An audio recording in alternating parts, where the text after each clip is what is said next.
Okay. Okay. I'm pretty sure it's working because I tried this like 2 times. Yes. Winning a little bit daylight. There's a 5-minute like limit, so we have to speed run it actually. I can hear the music and it's really laggy, but that's Newgrounds. You started the day early and wonder about the quiet corridors as you walk to your first class. Only a few students are here as mostly teachers hurry about preparing for their first classes. Stopping by your locker, you grab the book for your first class, then pop into the classroom. After you had detention yesterday, you're not keen to get in any more trouble. Yeah, I've been through this already. Oh gosh, Emily. Oh no. Wait, should I give them voices? I think I should give them. Okay. Oh, you're early too? Yeah. Hey, Emily. You watch Emily examine you closely with a sly smile. You recognize her from detention yesterday, but you haven't really spoken to each other before. I was hoping I'd get a chance to talk to you after we were in detention together. What did you even do to get in trouble? Ooh, play it safe, yeah. Yeah, that's what they got me for too, and why I'm here just as early as you. She sighs, pauses, and lets out a yawn. Well, I guess it's just you and me for a minute. What's your name again? You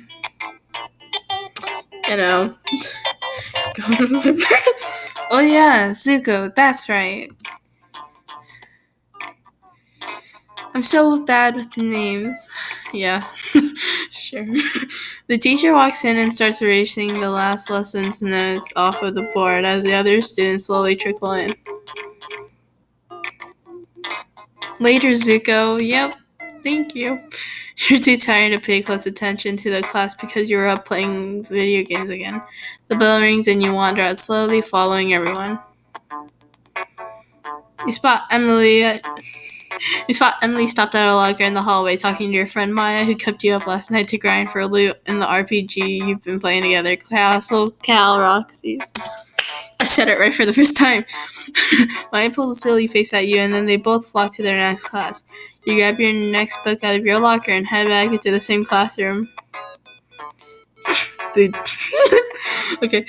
You've known Maya for a few years now. She lives across the street from you above a convenience store. She stands out because she is always carrying her laptop around, which makes the occasional distracting beep, and has a huge yellow puffy coat. You mosey over to your seat and join the other students as they are milling in, I don't know. Oh, it's Kai! Yay! Students, I'd like to introduce you to our new student joining us today. Molly. A new student with a huge jumper and long black boots stands up at the front of the classroom, smiling but a little shy. No one seems to notice that she's very obviously a demon. You try not to stare. Oh, I'm already staring. This is, It's Molly, miss. Yeah. The teacher sighs and barely looks up from their desk, mentally preparing for the class to begin.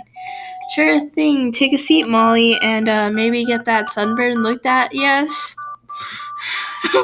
The teacher doesn't even seem to notice anything weird about the new student. You wonder if you're the only person seeing them.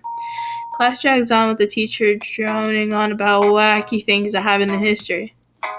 One student in particular, who you think is pretty new as well, seems to constantly ask questions.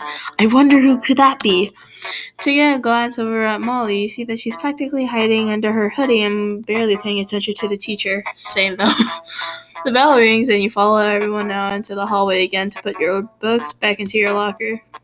Awesome. And an impatient face appears beside you. Yes! You're in my way. I'm so... You would look up to match her gaze, but you're completely distracted by the huge sword she carries by her side. How the hell did she get a sword in here through the metal detectors? Your puzzled and stunned face doesn't stop her from nudging you aside to get into her locker. You watch silently as she throws her things inside, then hurries off. Wow. You can't be sure, but you think that the sword somehow just pulled an obscene face at you. Well, that's all I'm gonna stop.